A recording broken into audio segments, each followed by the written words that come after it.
कन्हैया नहीं पाओगे, नहीं पाओगे।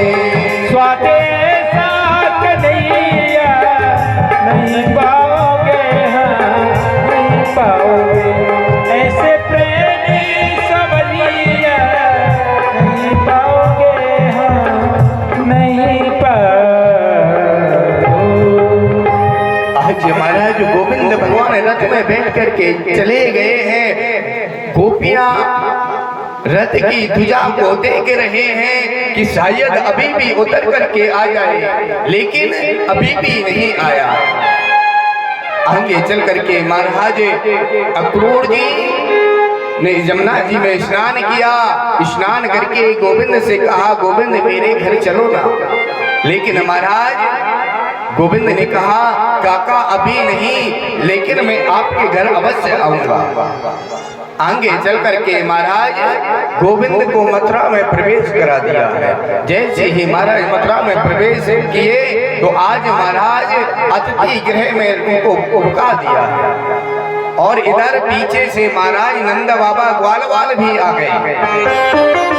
और महाराज जैसे ही बाबा आए हैं तो आज गोविंद भगवान ने और बलराम जी ने बाबा से कहा, हम नगर को देखने जा रहे हैं।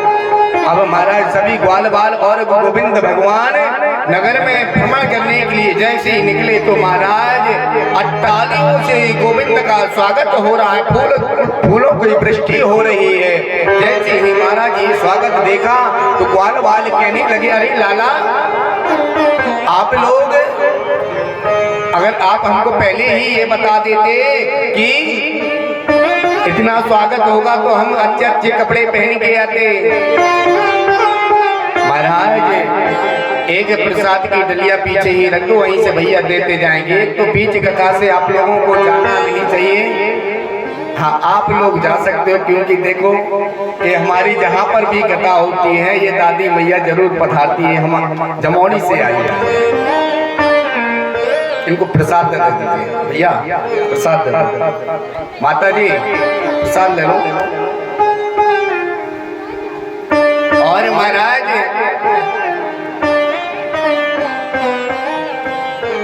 सभी ग्वालवाल कहने लगे, वस्त्र हमारे बहुत गंदे, हमारे वस्त्र सही नहीं है।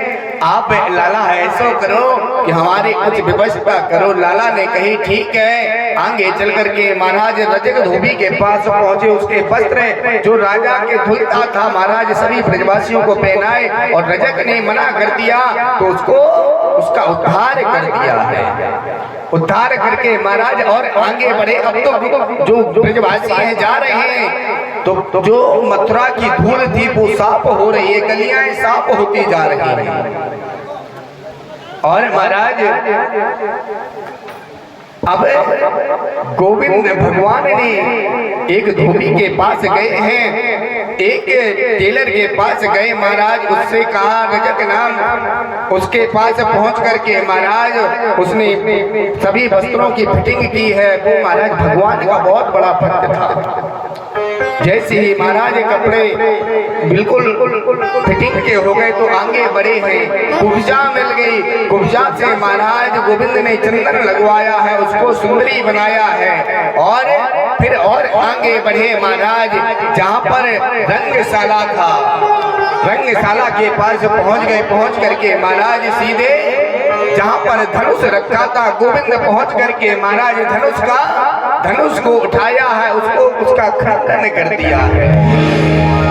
जैसे ही महाराज धनुष का खंडन किया, जोर से आवाज हुई। कंस ने दो राक्षसों को भेजा, उनसे पूछा, अरे भैया ये जोर से आवाज कहाँ से आई है? मुष्टिक और चाणूर और मुष्टिक को भेजा है। आज महाराज उधर से गोविंद मल्लशाला युद्ध के पास पहुंच गए। उधर महाराज मुष्टिक चाणूर मुष्टिक से युद्ध हुआ। युद्ध करते करते महाराज दोनों का उद्धार किया। और अब सीधे ही महाराज गोविंद भगवान ने छलांग लगा दी है जहाँ पर कंस अपने सिंहासन पर बैठा था। जैसे ही महाराज सिंहासन के समीप गोविंद भगवान पहुंचे, आज कंस के केस खींच करके महाराज सिंहासन से नीचे किया। जैसे ही महाराज कंस को नीचे गिराया। कंस जोर जोर से चिल्लाने लगा, अरे भैया मुझको बहुत जोर से दर्द हो रहा है। आज गोविंद भगवान कहने लगे, याद करो वो समय जब तुमने मेरी मैया के केस पकड़े थे, क्या मेरी मैया को दर्द नहीं हुआ होगा? आज जब मैं तुम्हारे केस को पकड़ता हूँ, आज तुम कहते हो दर्द हो रहा है। कहते हैं जाके पगना फटे बीमारी, धोखा जाने भैया पीर पराई। जब तक स्वयं को दर्द नहीं होता है, जब तक दूसरे का दर्द उनको समझ में नहीं आता है। इधर महाराज कंस का उद्धार कर दिया है गोविंद भगवान ने, और अस्थि प्राप्ति जो कंस की पत्नी थी रोती हुई आई है, और महाराज अग्रसेन जी को कारागृह से मुक्त किया, अपने पिताजी को भी मुक्त किया है, वसुदेव और देवकी को। अग्रसेन जी ने कंस का अंतिम संस्कार किया है। अब तो महाराज गोविंद भगवान अपनी मैया के पास रहने लगे हैं। एक दिन महाराज गर्गाचार्य जी को बुलाया है वसुदेव जी ने, और कहा महाराज इनका यज्ञोपवीत करवाइए। लेकिन गर्गाचार्य जी ने कहा इनको विद्यालय में भर्ती करवाइए। सीधे महाराज उज्जैन नगरी में संदीपनी जी के आश्रम में महाराज भर्ती कर दिया दोनों बालकों को। वहीं पर महाराज उन्होंने 64 विद्याओं का अध्ययन किया है। अध्ययन करने के बाद महाराज सीधे ही जब अध्ययन कर लिया तो आज गुरुजी से कहने लगे, गुरुजी मैं आपको गुरु दक्षिणा में क्या दूं? गुरुजी कहने लगे, मुझे कुछ भी नहीं चाहिए बालक, आप सदा प्रसन्न रहो, मेरा यही आशीर्वाद है। नहीं नहीं गुरुजी, मेरी बहुत इच्छा है आपको देने की। अब तो महाराज गुरुजी ने कहा, अगर देना ही चाहते हो तो मुझे कुछ नहीं चाहिए, अपनी मैया से जाकर के पूछ लो। आज महाराज गोविंद भगवान अपनी गुरु माँ के पास पहुंचे। गुरु माँ से कहा, गुरु माँ ने गोविंद को देख करके कहा, लाला अभी तक आप रहे हो ना, तो हमको कभी भी अपने पुत्र की याद नहीं आई। अब आप जा रहे हो, बहुत याद आएगी। अगर गुरु दक्षिणा में कुछ देना चाहते हो तो जो हमारा पुत्र था उसको आप वापस कर दीजिए। आज महाराज गोविंद ने वचन दिया है, जाकर के महाराज सीधे समुद्र के पास पहुंच गए हैं। समुद्र में जाकर के समुद्र से यात्रा किया, लेकिन समुद्र ने कहा मेरे पास नहीं है। अंदर जाकर के महाराज पंचजन नाम का संग लिया, और महाराज वही धारण गोविंद भगवान करते हैं। उससे पूछा, लेकिन फिर भी मना कर दिया। उसने कहा आप जाकर के यमलोक जाइए। गोविंद भगवान यमलोक पहुंचे, यम के पास पहुंचे। यमराज ने कहा, हाँ मेरे पास है। जैसे ही महाराज गोविंद ने आदेश दिया, आज यमराज गुरु पुत्र को वापस कर दिया है। गुरु पुत्र को वापस लेकर के महाराज आज गोविंद भगवान गुरु जी के पास आए, आकर के गुरु जी को समर्पित किया है। और आज महाराज वापस फिर से मथुरा में वास कर रहे हैं। जैसे महाराज एक दिन की बात है, बहुत दिनों के बाद महाराज एक वो समय आया कि आज देवकी मैया को भी गोविंद लाला को भोजन पवाने का समय आया है। आज देवकी मैया विचार कर रही है, इतने वर्षों बाद आज लाला को मैं अपने हाथों से भोजन पवाऊंगी। आप लोगों को किसी को जल्दी तो नहीं है? क्यों? जल्दी तो सभी को है ना, लेकिन कथाएं कुछ ऐसी आ जाती है कि इतना आनंद आता है कथा कहने में कि ये लगता है कि कथा कहते ही रहो, और आप लोग ऐसे बैठे रहते हैं तो हमको भी आनंद बहुत आता है ना। आज का सिर्फ आपसे समय लेंगे और कल बहुत समय से कथा कर देंगे। तो आज महाराज देवकी मैया भोजन की थाली लेकर के अपने लाला के पास जैसे लाला के कक्ष में गई है, अरे सभी प्रकार के महाराज भोजन में थाली में परोसा, उसी में मक्खन है, मिश्री है, खीर खीर है महाराज, पूरी है, सब कुछ रखा है मैया ने कि आज मैं अपने लाला को अपने हाथों से प्रसाद पवाऊंगी। लेकिन महाराज आज मैया को जैसे ही लाला ने देखा कि मैया आई है, उठ करके मैया को प्रणाम किया है, लेकिन जैसे ही महाराज आज गोविंद ने थाली में देखा है कि मक्खन मिश्री रखी है, तो आज महाराज गोविंद भगवान विलाप करने लगे हैं, रोने लगे हैं। और महाराज मैया देवकी जी ने देखा थाली को, महाराज वहीं पर रख दिया, दौड़ते दौड़ते बस देव जी के पास पहुंची और कहने लगी महाराज हमारो लाला बहुत जोर से रो रहा है, पतो नहीं गए हो तो।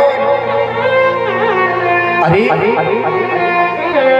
मुझे पता नहीं है, मैंने उसको कभी खिलाया नहीं, अगर मैंने बचपन से उसको पाला होता तो मुझे पता होता कि क्यों रो रहा है। बाबा को याद आया एक गोविंद के मित्र हैं और ये महाराज बृहस्पति जी के बहुत अति प्रिय शिष्य हैं जिनका नाम है उद्धव। आज नंद बाबा ने उद्धव जी से कहा भैया आपके मित्र हैं, आप जाकर के अपने सखा से पूछो क्यों रो रहे हैं, क्यों रुदन कर रहे हैं। आज महाराज उद्धव जी जैसे ही कक्ष में पहुंचे हैं तो गोविंद ने उठ करके आज उद्धव के गले से लग करके महाराज रोना प्रारंभ कर दिया।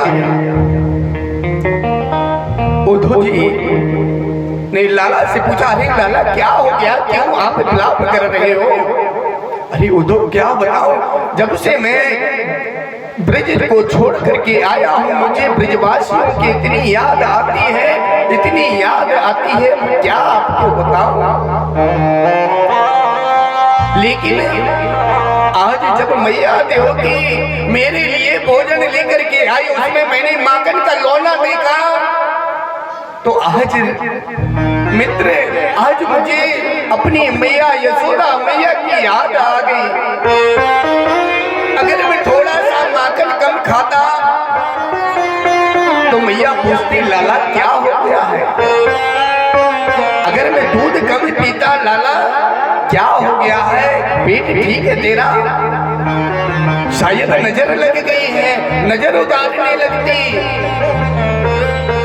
महाराज इस तरह से गोविंद ने उद्धव जी को समझाया है, उद्धव मुझे ब्रजवासियों की बहुत याद आती है और बहुत ही याद आती है उन गोपियों की जिनको मैं परसों का वादा करके आया था, लेकिन बरसों बीत गए अभी तक मैं नहीं गया, अभी तक नहीं गया, मुझे बहुत याद आती है उन लोगों की। क्या तुम मेरा एक काम करोगे। हाँ हाँ मित्र बोलो, जरूर करूंगा। आप एक बार मेरे कहने से ब्रज में जाओ तो जाकर के सभी आप ज्ञानी हो, आप अपने ज्ञान से समझाओगे उन ब्रजवासियों को तो जल्दी ही समझ जाएंगे। उद्धव जी को अपने ज्ञान का महाराज इतना अभिमान था, इतना घमंड था। उद्धव जी ने लाला से कहा लाला तुम बिल्कुल चिंता मत करियो, मैं बृहस्पति जी का शिष्य हूँ उद्धव, ज्ञानियों में मेरा नाम सर्वप्रथम आता है, वो गवारियां मेरे एक बार के समझाने से तुरंत समझ जाएंगे, आप बिल्कुल भी चिंता मत करो। आज महाराज गोविंद ने कहा उद्धव आप जाओ तो सही। आज महाराज उद्धव जी ब्रज की ओर जाने के लिए तैयार हो रहे हैं और लाला ने अपनी काली कमरिया दी है कि जब तक आप इसको लेकर के नहीं जाओगे तब तक आप ब्रजवासी आपसे बात नहीं करेंगे। आज महाराज उद्धव जी मथुरा से ब्रज की ओर प्रस्थान कर गए हैं और वृंदावन में रोज ब्रजवासी ग्वाल बाल आकर के गोविंद का रास्ता देखते हैं कि शायद आज आ जाएगा, आज नहीं शायद आज उसकी परसों की आज हो जाए। लेकिन महाराज बरसों बीत गए लेकिन अभी तक उसको वो निर्मोही नहीं आया। जब कहीं तक नहीं नजर आ रहा है तो आज महाराज फिर वैसे ही ब्रजवासियों ने किया है, आते हैं आकर के चले जाते हैं। आज प्रातः हुई फिर से आए और महाराज मथुरा से उद्धव जी का आगमन हुआ है और ब्रजवासी कहने लगे, अरे लाला देखो तो हमको ऐसा लग रहा हो जैसे हमारे कान्हा को ही रथ आ रहा है। महाराज उन्हीं के मध्य में उन ग्वाल वालों का एक और सखा था श्री रामा, वो जाकर के झाड़ियों में छिप गया और कहने लगा, जाओ जाओ मैं अभी अभी अपने लाला से रूठ गया हूँ, मैं नहीं मिलूंगा। क्योंकि उसने हमको परसों आने का वादा किया था, परसों बीत गए, इसको अब याद आई है हमारी। आकर के जब तक मेरे चरणों में नहीं गिर जाएगा, मुझसे माफी नहीं मांग लेगा, तब तक मैं उसको क्षमा नहीं करूंगा। आज महाराज उद्धव जी का रथ जैसे ही देखा, ब्रजवासी दौड़ने लगे हैं कि शायद हमारा कन्हैया आ गया है। रथ रुका है, जो ग्वाल वाले सका झाड़ियों में छुपा था, उसने सोचा रूठ तो मैं बाद में लूंगा, पहले जाकर के मैं अपने मित्र कन्हैया से एक बार अंक से तो भर लूं उसको। महाराज परसों बीत गए हैं, मैंने अपने लाला को अंक से नहीं लगाया। आज वो ब्रजवासी सबसे पहले जाकर के महाराज रथ के पहिया के पास आ गया। अरे जैसे ही देखा कि ये तो हम और कोई है, हमारा गोविंद नहीं है, तुरंत महाराज सभी ब्रजवासी रुक गए।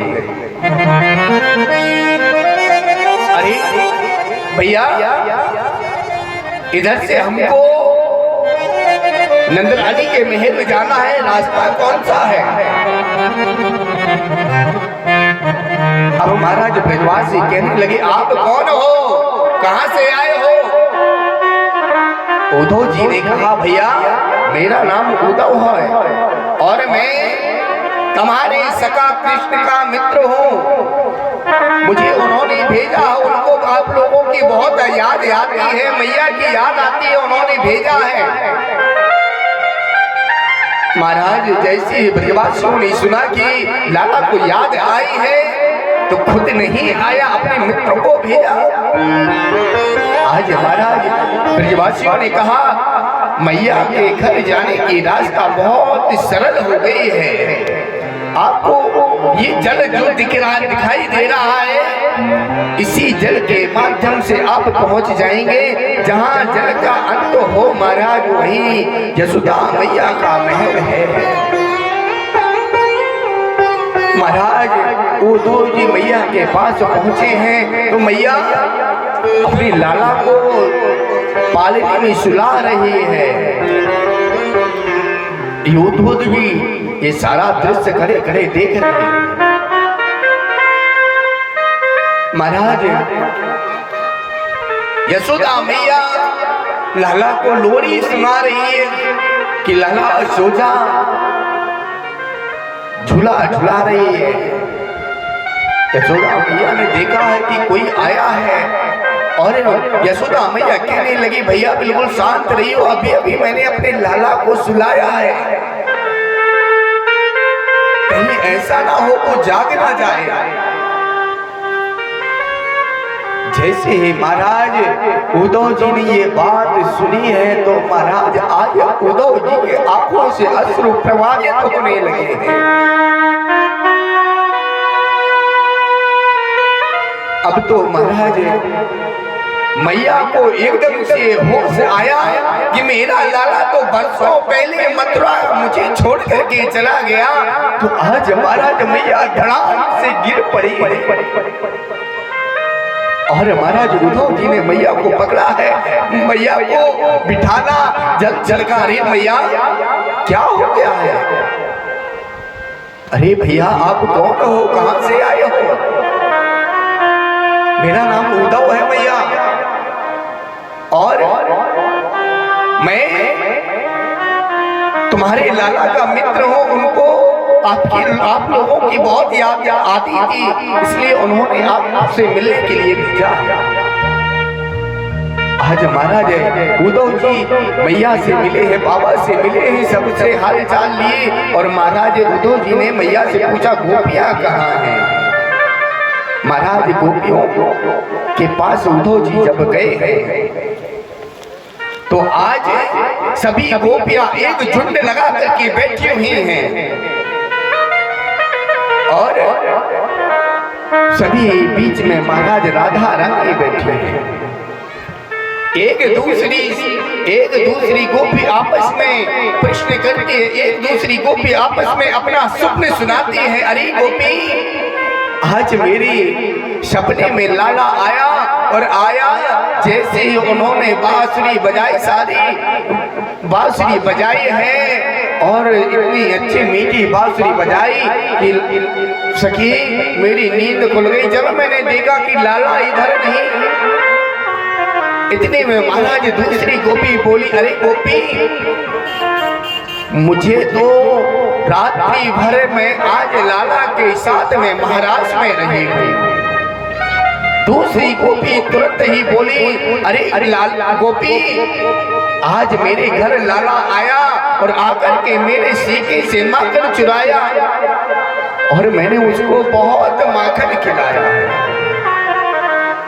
सभी गोपियां अपना अपना भाव बता रही हैं। एक गोपी ने राधा रानी से पूछा, क्यों किशोरी जी, क्या आपको सोने नहीं आते? हम लोग आए ना आए दिन कुछ ना कुछ आपको अपना स्वप्न सुनाते हैं, लेकिन आज तक जब से गोविंद गए हैं आपने कभी भी स्वप्न नहीं सुनाया। क्या आपको गोविंद की याद नहीं आती? अब महाराज किशोरी जी ने कितना सुंदर सा भाव दिया है।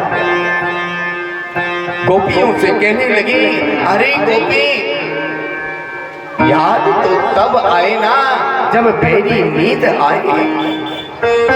जब से गोविंद गए हैं मुझे तो ये बेरी नींद भी नहीं आती। जब से ठाकुर हमको छोड़ करके गया है मेरी आंखों में तो नींद भी गोविंद लेकर के मेरी नींदों को लेकर के चला गया। महाराज ये दृश्य उद्धव जी देख रहे हैं, उन्हीं के मन में एक काला काला भौरा आया है। अब महाराज उस भौरे को देख करके गोपियां कहने लगी, अरे गोपी, इस भौरे को देखो, इसी भौरे की तरह ये वो गोविंद है। ये भौरा जैसे ही फूल का रस लेता है और रस लेकर के महाराज उसी में विलुप्त हो जाता है, विलुप्त होकर के रस लेकर के महाराज उड़ जाता है। वैसे ही हमारे साथ गोविंद ने किया है। मुझे ऐसा लगता है कि गोविंद ने ही इस भौरे को भेजा है। वो भी काला और ये भी काला, शायद गोविंद का ही मित्र होगा। ये बातें महाराज उद्धव जी सुन रहे हैं। आज महाराज उद्धव जी ने एक गोपी की नजर पड़ी कि कोई इधर पे आया है। उद्धव जी ने गोपियों के नजदीक पहुंचे। उद्धव जी गोपियों से बोले, अरे गोपी, गोपियों को समझाना चाह रहे थे कि तुम उस निर्मोही निर्गुण निराकार की क्यों पूजा करती हो। लेकिन महाराज 24 घंटे के लिए गोविंद ने उद्धव जी आए थे ब्रज में, लेकिन महाराज 6 महीने बीत गए, उद्धव जी को ये होश नहीं रहा कि मैं कहाँ हूँ। आज महाराज उद्धव जी गोपियों से मिले हैं, गोपियों ने समझाया है, अरे उद्धव, तुम प्रेम नहीं समझ सकते हो, हमारे प्रेम को तुम क्या जानो, हमारा प्रेम कैसा है। हमारा ये ऐसा प्रेम नहीं है कि हम जो चाहे हमको मिल जाए, नहीं है, उसको आना है ना आए, नहीं आना बिल्कुल मत आए, लेकिन हमको उसकी याद आती है, हम उसको याद करना बिल्कुल कभी नहीं छोड़ेंगे, क्योंकि वो हमारे नस नस में रग रग में बसा हुआ है हमारा कृष्ण, हम उसको नहीं भूल पाएंगे। महाराज गोपियों ने उद्धव जी से कहा कि उद्धव, ये तुम्हारे जल्दी पल्दी प्रेम समझ में आने वाला नहीं है। उद्धव सुधो है चलो सुन गोपिन के बोल, ज्ञान बजावे ठुमठुमी और महाराज प्रेम बजायो ढोल। प्रेम का बदला हमेशा महाराज ऊपर ही होता है। आज के उद्धव जी का ज्ञान का जो घमंड था वो चकनाचूर हो गया है गोपियों के समक्ष। और महाराज अब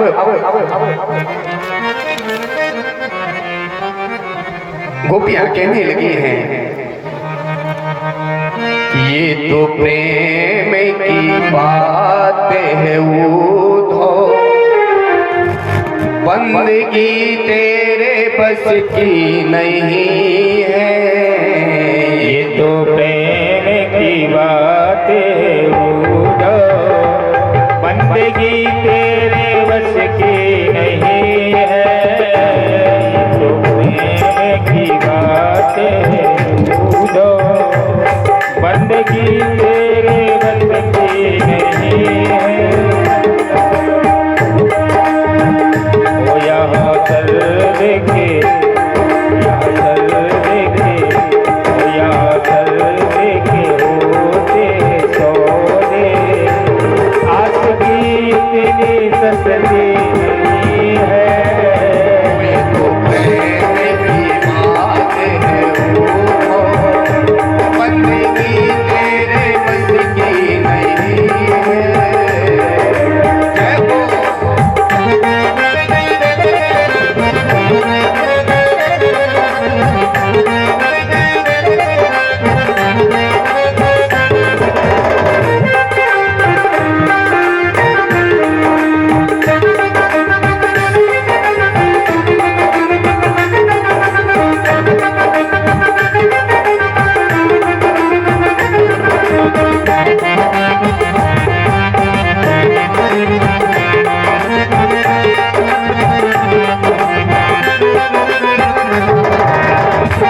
प्रेमी वालों ने जब वक्त पूछा, उनकी पूजा में सुन ले ये उद्धव।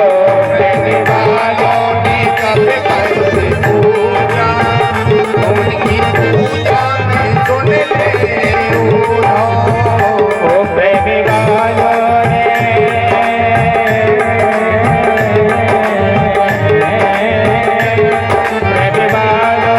कब वक्त पूजा, उनकी पूजा में सुन ले उद्धव। यहाँ जाके रमे होती है पूजा, सर झुकाने की फुर्सत नहीं है। तो प्रेम की बात है उद्धव, बंदगी तेरे बस की नहीं है। तो प्रेम की बात है उद्धव, बंदगी तेरे बस की नहीं है।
असल में मस्ती में डूबे, उन्हें क्या परवाह जिंदगी की।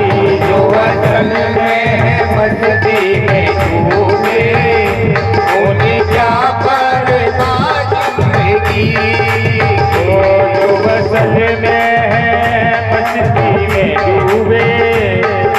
क्या परवाह है जिंदगी की। जो असल में है मस्ती में डूबे उन्हें क्या परवाह है जिंदगी। जो तरती है चढ़ती मस्ती, जो तरती है चढ़ती मस्ती, वो हकीकत में सच्ची नहीं है।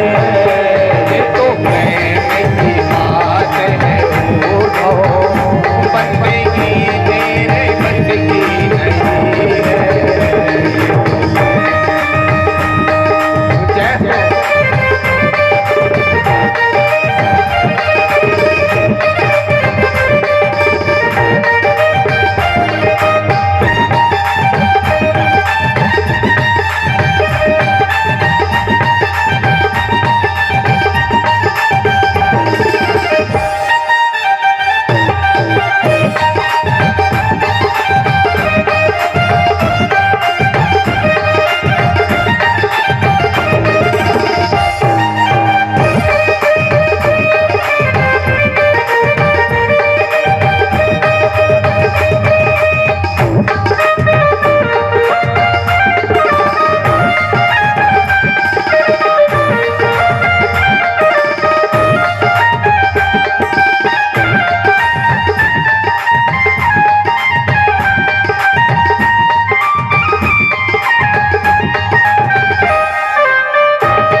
नजरों में है श्यामे प्यारे, वो तो रहते हैं जग से ही न्यारे। नजरों में है श्याम प्यारे, वो तो रहते हैं जग से निराले।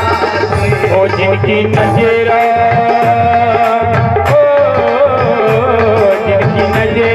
में है श्यामे प्यारे, वो तो रहते हैं जग से न्यारे। और जिनकी नजरों में मोहन समाए, जिनकी नजरों में मोहन समाए, वो नजर फिर तरसती नहीं है। ये तो प्रेम की बात है वो बंदगी तेरे बस की नहीं है। की बात है।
को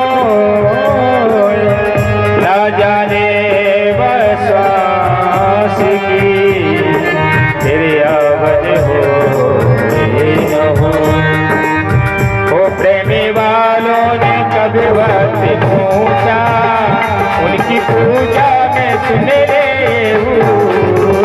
प्रेमी वालों ने कभी वक्त पूछा उनकी पूजा में सुन रे प्रेमी वालों ने कभी वक्त पूछा प्रेमी वालों ने प्रेमी वालों ने प्रेमी वालों ने कभी वक्त पूछा की पूजा में सुन ले ये ऊलो, यहाँ दमे दमे होती है पूजा, यहाँ दमे दमे होती है पूजा। सर झुकाने की फुर्सत नहीं है, ये तो प्रेम की बात है भूलो, बंदगी तेरे बस की नहीं है, ये तो प्रेम की बात है भूलो, बंदगी तेरे बस की नहीं है, वादगी तेरी बस की नहीं है, बंदगी तेरे बस की नहीं है, बंदगी सुनो सुनो चलो, सोने गोपियाँ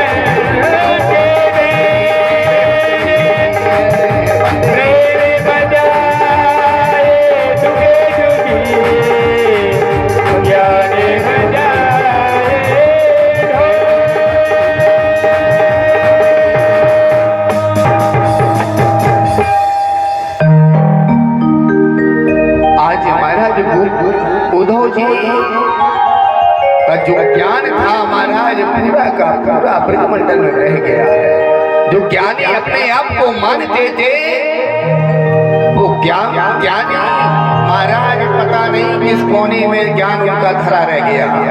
प्रेम के आगे महाराज ज्ञान किसी काम का नहीं है, किसी काम का नहीं है ज्ञान।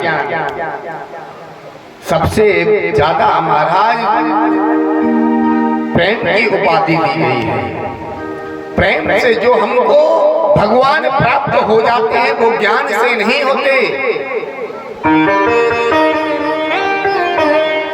क्या गोपियां ज्ञानी थी? वो तो प्रेमी थी महाराज, प्रेम से भगवान को भजा था, इसलिए महाराज गोविंद को प्राप्त किया। ये बात सभी वहीं पर महाराज अब तो उद्धव जी अचंभित हो गए हैं। अब जैसे ही गोविंद उद्धव जी कहने लगे गोपियों अब मैं सब समझ गया हूँ, वहीं पे महाराज गोविंद भगवान का प्राकट्य हो गया है। और जैसे ही महाराज गोविंद भगवान का प्राकट हुआ, गोविंद कहने लगे अरे उद्धव, अरे मित्र, मैं तो तुम्हारे ज्ञान को देखना चाहता हूँ, तुम्हारा ज्ञान कितना बड़ा है, लेकिन प्रेम के आगे ज्ञान भी बहुत फीका है। आज महाराज उद्धव और गोविंद अपने नगरी को आए हैं। इधर जब कंस की दो पत्नियां थी जो अस्थि और प्राप्ति, मरने के बाद महाराज अपने पिता का जरासंध के पास रोते रोते हुए पहुंची कि हमारे स्वामी हमारे महाराज को मार दिया है। अब तो महाराज 17 बार आक्रमण किया है जरासंध ने गोविंद पर, लेकिन सब बार 17 बार महाराज हरा दिया है। अब जब जरासंध 18 ज्यादा से ज्यादा मैया 10 मिनट की और कथा है, सीधे विवाह की ओर पहुंचने वाले है ना। 10 मिनट और आपका समय लेंगे बस। अब सीधे ही महाराज जरासंध को 17 बार हराया है भगवान ने। जब 18वीं बार महाराज युद्ध के लिए आया तो ब्राह्मणों को पूजा पाठ में बिठा करके आया है। तब महाराज भगवान ने बलदाऊ जी से कहा भैया अब तो हमको ब्रज छोड़ना पड़ेगा। विश्वकर्मा जी को आदेश दिया है कि जाओ जाकर के तुम समुद्र में एक बहुत सुंदर सी नगरी का निर्माण करो। विश्वकर्मा जी जाकर के महाराज बहुत सुंदर सी नगरी का निर्माण किया है समुद्र में। और इधर जब जरासंध आया है तो आज महाराज जरासंध रण को छोड़ करके आज गोविंद भागने लगे। जब महाराज भागते भागते महाराज जब भाग गए हैं तो आज गोविंद ब्राह्मणों की वजह से महाराज रण छोड़ राय पड़ गया है गोविंद का। और आगे चल करके महाराज आगे चल करके गोविंद भगवान आगे बढ़े हैं और इधर एक पड़ता है धवलगिरी, जिसको हम धौल पर कहते हैं। वहां पर मुचकुंद महाराज सोए हुए थे। उधर पे जाकर के गोविंद भगवान छुप गए। इधर जरासंध आया, जरासंध ने जैसे ही महाराज उस पर लात मारी, जैसे ही मुचकुंद महाराज जागे तो तुरंत ही महाराज जल करके भस्म हो गए। और उनको श्राप था कि जब तुम सो करके जागोगे तभी जिस व्यक्ति पर पहली दृष्टि पड़ेगी तो वो महाराज देखोगे, वो देखेगा, वो आपके देखने से तुरंत ही भस्म हो जाओगे। आज महाराज वैसे ही हुआ है। आगे चल करके महाराज अब दोनों भाई द्वारकापुरी में वास करने लगे हैं। और जब सभी ब्रजवासी भी वहीं पर पहुंच गए तो एक दिन की बात है कि सभी ब्रजवासी विचार कर रहे हैं कि हम लोग कहाँ आ गए हैं। सभी ब्रजवासी द्वार देख रहे हैं कि हमको द्वार मिल जाए, लेकिन कहीं पर द्वार नहीं मिला। तो द्वार करते करते महाराज उसी नगरी का नाम द्वारका पड़ गया है। आगे चल करके महाराज कुकुदमी नाम के जो एक राजा थे, उनकी पुत्री का नाम है देवती। उनका विवाह महाराज बलभद्र जी से हुआ, बलराम जी से हुआ है। और आगे चल करके महाराज एक राजा हुए हैं, विदर्भ देश के एक राजा थे जिनको हम भीष्मक राजा कहते हैं। कि राजा सीध भीष्म को नाम, विदर्भाधिपते महान, तस्य पंच जना भवान पुत्र, कन्यका च परानना। महाराज विदर्भ देश के राजा महाराजा हैं भीष्मक जी। इनके यहाँ 5 पुत्र हैं और 1 पुत्री है। 5 पुत्रों के नाम है महाराज रुक्मी, रुक्मरथ, रुक्मबाहु, रुक्मकेश और रुक्ममाली। बड़े पुत्र का नाम है महाराज रुक्मी सोच रहा है कि अपनी बहन का विवाह मैं अपने मित्र शिशुपाल के साथ कर दूं, लेकिन रुक्मिणी मैया मन ही मन गोविंद द्वारका नाथ को ही अपना सर्वस्व मान चुकी है।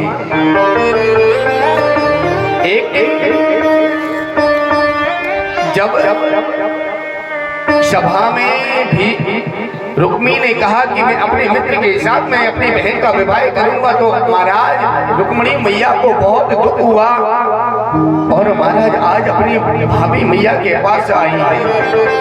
भाभी से सारी बात बताई कि भाभी मैं मन ही मन श्री द्वारका नाथ को अपना पति रूप मान चुकी हूँ, लेकिन बड़े भैया जो है वो अपने मित्र शिशुपाल के साथ में मेरा विवाह करना चाहते हैं। आज महाराज भाभी ने बहुत अच्छी सी सलाह दी और कहा है कि बहन ऐसा करो, आप एक द्वारका नाथ के लिए एक पत्र लिखो और पत्र लिखो, पत्र में जो भी है आप अपना पत्र लिख करके उनको भेजो। लेकिन कौन जाएगा? किसी ब्राह्मण देवता को भेज देंगे, वो जाकर के द्वारकाधीश को दे देंगे। अब तो महाराज रुक्मिणी जी ने एक पत्र लिखा है कि श्रुत्वा गुणान भुवन सुंदर शृण्यतांते, निर्वेश कर्ण बृहरे हरतो गतापम, किरूपम दृसाद सिमताम अखिलार्थिलाभाम, त्वायुता पिसते चित्रम पत्रम मे। रुक्मिणी जी ने लिखा महाराज श्रुत्वा गुणान भुवन शून्यतांते, मैंने आपकी कथा को सुना है, मैंने कभी आपको देखा नहीं कि आप कैसे हो कैसे नहीं हो। सिर्फ मैंने श्रुत्वा गुणान कथनेन भुवन सुरने सुरतांते, मैंने अपने कानों से आपकी कथा सुनी है और आपको मैं मन ही मन अपना पति मान चुकी हूँ। प्रेम पत्र लिखा है, लिख करके महाराज एक ब्राह्मण देवता को बुलाया है और ब्राह्मण देवता को वो पत्र दिया है और कह दिया कि जाकर के द्वारकाधीश को जाकर के दे देंगे। आज महाराज वो पत्र लेकर के ब्राह्मण विप्र देवता द्वारकापुरी पहुंचे हैं और द्वारकाधीश से मिले और कहा महाराज ये आपका पत्र आया है। जैसे ही महाराज पत्र देखा तो द्वारकाधीश कहने लगे महाराज किसका है, कहां से आया है? अरे महाराज आपका पत्र है, आप तो पढ़िए। वैसे भी किसी का प्रेम पत्र नहीं पढ़ना चाहिए। और महाराज मैं आपका पत्र है, आप पढ़िए, मैं नहीं पढ़ूंगा। भगवान ने कहा मैं विप्र देवताओं से मेरा छुपा ही क्या है, मैं ब्राह्मणों से कुछ भी नहीं छुपाता हूँ। आप ऐसा करिए, ये जो मेरा पत्र है ना इसको आप ही पढ़ लीजिए। आज महाराज विप्र देवताओं ने वो पत्र पढ़ा है और सुनाया है द्वारकाधीश को। सारी घटना बताती है कि महाराज ऐसी ऐसी बात है। एक विदर्भ देश के राजा है, उनकी पुत्री है रुक्मणी। वो आपको मन ही मन आपको पति रूप में प्राप्त करना चाहती है, वो आपको पति मान चुकी है, लेकिन उनका बड़ा भाई अपने मित्र शिशुपाल के साथ में उसका विवाह करना चाहता है। अगर आपसे विवाह नहीं हुआ, अगर आप मुझे लेने नहीं आए और अगर मेरी शिशुपाल के साथ विवाह हुआ तो मैं अपने प्राणों को त्याग दूंगी, लेकिन मैं शिशुपाल के साथ में विवाह कभी भी नहीं करूंगी। अब तो महाराज जैसे ही द्वारकाधीश ने ये पत्र सुना है, ब्राह्मण देवता जाने लगे और इधर रुक्मणी मैया भी शिशुपाल भी बारात लेकर के आया है। रुक्मणी मैया घर से गौरी पूजन के लिए निकली है, गौरी पूजन के लिए निकली है। जैसे ही महाराज गौरी पूजन के लिए निकली तो आज शिशुपाल ने अपने सैनिक भी साथ में भेजे हैं, कहीं ऐसा ना हो वो द्वारकाधीश आए और आकर के ले जाए। आज महाराज सभी सैनिक साथ में आए हैं रुक्मणी मैया के साथ में देवी जी का पूजन के लिए और सखियां भी साथ में हैं। जैसे ही महाराज धीरे धीरे करके मंदिर के समीप पहुंचे हैं, मंदिर में प्रवेश किए। अब महाराज द्वारकापुरी से गोविंद भगवान प्रस्थान कर गए हैं और इधर रुक्मणी मैया पूजन कर रही है। जय जय गिरिवन राज किशोरी, जय जय गिरिवन राज किशोरी, जय महेश मुख चंद चकोरी,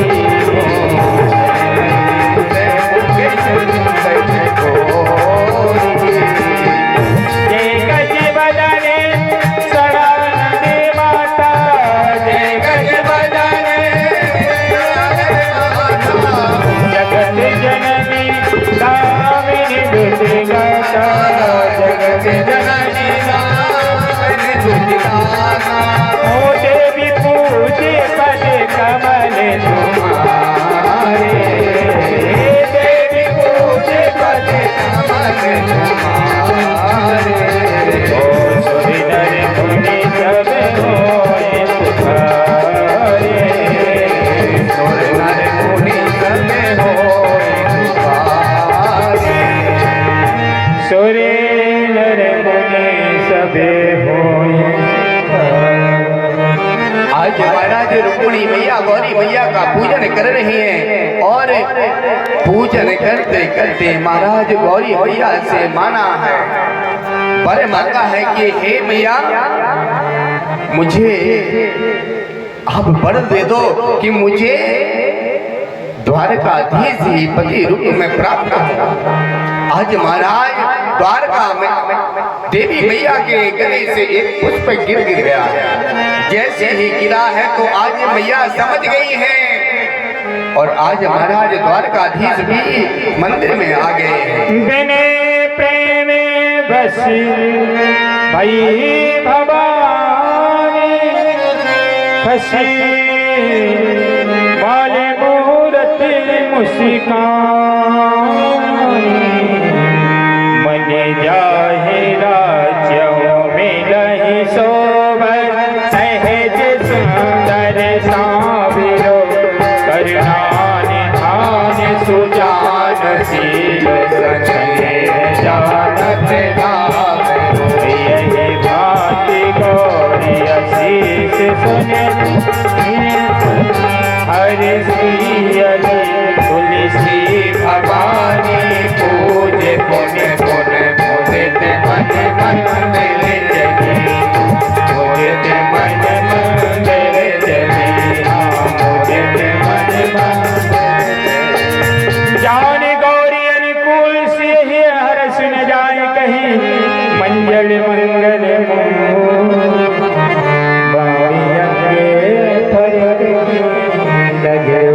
आज महाराज रुक्मिणी मैया का अंग फरकने लगा है। जैसे ही अंग फरका महाराज शुभ संकेत मिल गया है। आज महाराज द्वारकाधीश आए हैं। आकर के महाराज जैसे ही पधारे आज रुक्मिणी मैया ने देखा कि मेरे प्राणधन मेरे प्राणनाथ आ गए हैं। आज महाराज रुक्मिणी मैया ने हाथ पकड़ा है और सीधे ही महाराज जाने लगे हैं। जब ये दृश्य सैनिकों ने देखा कि देखो तो कितना सुंदर सा कितनी सुंदर सी जोड़ी है दोनों की। आहा अब तो महाराज एक सैनिक कहने लगा, अरे भैया तुम जोड़ी देखते हो, इसकी चाल तो देखो कैसी चाल चल रहा है। और महाराज जो हमारी आज झांकी सजी हुई है वो जल्द ही आने वाली है और रुक्मिणी मंगल प्रारंभ। और महाराज सैनिक कहने लगे, अरे भैया देखो तो कितनी सुंदर चाल चल रहा है। इसकी चाल को देख करके हम तो बिल्कुल आकर्षित हो गए, हमसे रहा नहीं जाता। इतने में दूसरा बोला, अरे देखो तो इसकी चाल देख लो, इसका मुकुट तो देखो कितना सुंदर है। इतने में दूसरा बोला, अरे मुकुट देख रहे हो, इसके पीताम्बर तो देखो कितना सुंदर सा पीताम्बर है। आज महाराज ऐसे कहते कहते द्वारकाधीश रथ में बैठे हैं, रुक्मिणी मैया बैठी है और महाराज रफू चक्कर हो गए। सीधे खटकर खटकर के महाराज लेकर के रुक्मिणी मैया को भाग गए। जैसे ही महाराज शिशुपाल को पता चला है आज शिशुपाल और रुक्मिणी दोनों ही आए हैं, भगवान का पीछा किया है, लेकिन आज महाराज गोविंद ने उसको रथ में बांध लिया। बलराम जी आए, बलराम जी ने देखा, अरे भैया ये किसको बांधे हो, कहीं ऐसे कोई साले को बांधते हैं। अब महाराज द्वारकापुरी में आए हैं, तो इधर शिशुपाल वापस हो गया। अब इधर पे महाराज विदर्भ देश के जो राजा है भीष्मक जी वो तैयार हो गए कि हम अपनी पुत्री का विवाह द्वारकाधीश के साथ में कराएंगे। अब महाराज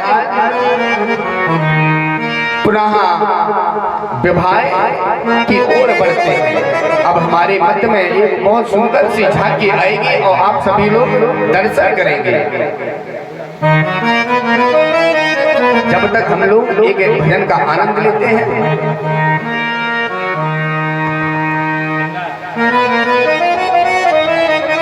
आइए जब तक हम लोग रुक्मिणी मैया का श्रृंगार करते हैं, किस तरह से श्रृंगार हो रहा है।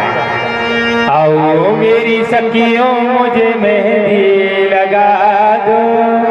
अभी रुक्मणी मैया लेट चल रही है ना, मेहंदी लग रही है उनके हाथों में, तो थोड़ा लेट तो होंगी, ब्यूटी पार्लर में बैठी है अभी, है ना। और सभी लोग देखो अभी कोई नहीं जाएगा क्योंकि आज बफर का सिस्टम है, शादी में बफर होते हैं ना। भैया ने बहुत अच्छी व्यवस्था की है, जो चले गए हैं वो लोग आ जाए क्योंकि बफर है। और फिर बाद में मत कहना कि भगवान की विवाह का प्रसाद हमको नहीं मिल पाया। तो आइए रुक्मणी मैया का विवाह श्रृंगार करते हैं। मेहंदी लगा दो मुझे ऐसा सजा दो, मुझे श्याम सुंदर की